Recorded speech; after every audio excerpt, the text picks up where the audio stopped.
What if I told you that two guys built a crypto empire that processed over $5 billion in dirty money, and the FBI was watching the entire time?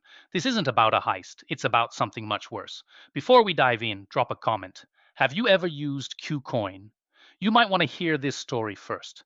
I'm about to show you how KuCoin, one of the world's largest crypto exchanges, became a $300 million lesson in what happens when you ignore the rules. By the end of this video, you'll know the three red flags that could have saved investors years of headaches. But here's what makes this case different. This isn't just another crypto scam. This is the story of how an entire industry got a wake-up call that changed everything. Act 1. The empire built on anonymity. Let me take you back to 2017. Two entrepreneurs in Singapore, Chun Gan and Kei Tang, had a vision. They wanted to build a crypto exchange that was different, faster, easier, more accessible. Their platform was called KuCoin, and by 2024, they had done something incredible. 40 million users worldwide, billions in daily trading volume. They were competing with giants like Binance and Coinbase. But here's where the story gets interesting. While other exchanges were adding layers of verification, background checks, and compliance measures, KuCoin went the opposite direction. Want to trade on KuCoin? All you needed was an email address. That's it. No photo ID, no address verification, no questions about where your money came from. They marketed this as a feature. Trade freely, their ads said. No KYC required. And users loved it. By 2023, KuCoin was processing hundreds of billions in transactions annually. But there was just one problem. In the United States, if you want to operate as a money transmitter, which is exactly what crypto exchanges do, you need licenses. You need to register with FinCEN, the Financial Crimes Enforcement Network. You need to follow strict anti-money laundering rules. KuCoin did none of this. They operated in the US for years without a single license. And that decision would eventually cost them everything. Quick question. What was the main thing that differentiated KuCoin from other major exchanges? A. Lower fees. B. More cryptocurrencies. C. No identity verification required. Criminal playground. Now you might be thinking, so what? They didn't get some paperwork. Big deal. But here's what happens when you remove all the guardrails. Without any identity verification, KuCoin became the perfect playground for criminals. And I'm not talking about small time stuff. Darknet market operators, people selling drugs, weapons, stolen data, they needed a way to clean their Bitcoin. KuCoin made it easy. Ransomware gangs who locked up hospitals and schools for millions in Bitcoin, they needed to convert that dirty crypto into clean money. KuCoin was their bank. Fraud schemes, money laundering operations, sanctions evasion, it all flowed through KuCoin's platform. And because there was no identity verification, these criminals operated in complete anonymity. Here's the number that should terrify you. Over the years KuCoin operated without proper controls. They processed more than $5 billion in suspicious transactions. But wait, it gets worse. US law requires financial institutions to file something called suspicious activity reports.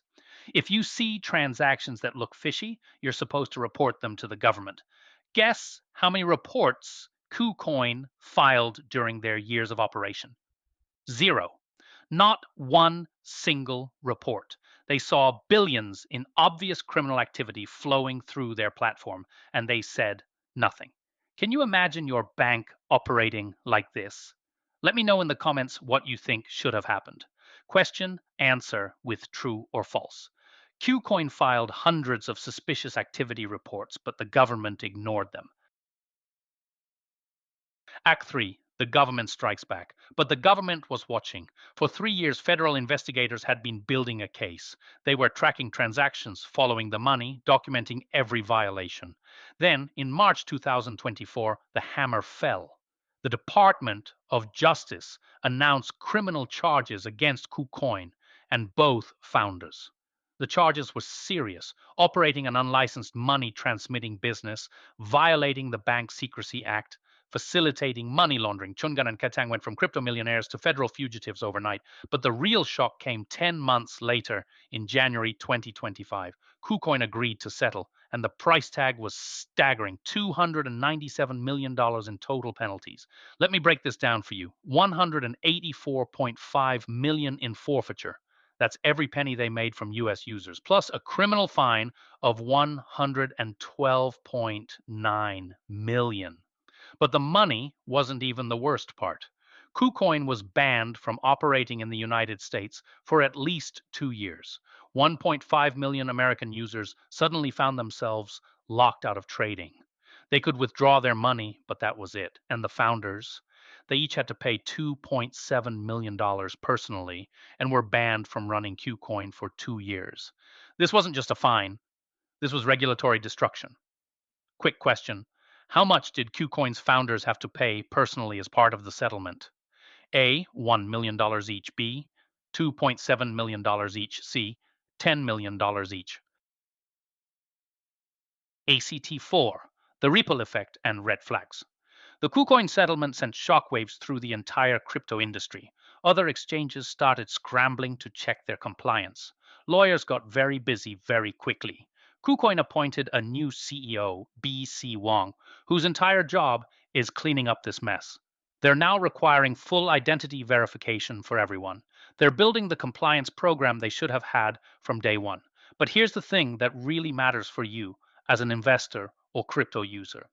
This case revealed three massive red flags that you need to watch for with any crypto platform. Red flag number one, no KYC required. If a financial platform tells you that you don't need to verify your identity, that's not a feature, that's a warning sign. Legitimate financial services require identification. Period. Red flag number two, marketing anonymous trading. When a platform advertises that you can trade anonymously or without government interference, they're telling you they're not following the law, and that means your money isn't protected. Red flag number three, operating without licenses. Before you put money on any platform, check if they're properly licensed in your jurisdiction. If they can't show you their licenses, find another platform. The KuCoin case proved that these red flags aren't just theoretical, they have real consequences. 1.5 million people learned this the hard way. Quick question. Which of these is not one of the three red flags mentioned? A, no KYC required. B, high trading fees. C, operating without licenses. The conclusion. The KuCoin case isn't just about one exchange that got caught. It's a $300 million message to the entire crypto industry. The days of ignoring financial regulations are over. When you're handling people's money, you can't just move fast and break things. There are rules, there are consequences, and the government has the power to shut you down. If this video helped you understand what to look for in a crypto platform, hit that like button. And if you want to stay ahead of the next major crypto regulatory story, subscribe and turn on notifications. I break down these complex cases every week so you don't have to learn about them the hard way. Speaking of crypto regulation, check out our earlier video on Binance right now. Stay sharp, stay safe, and I'll see you in the next video.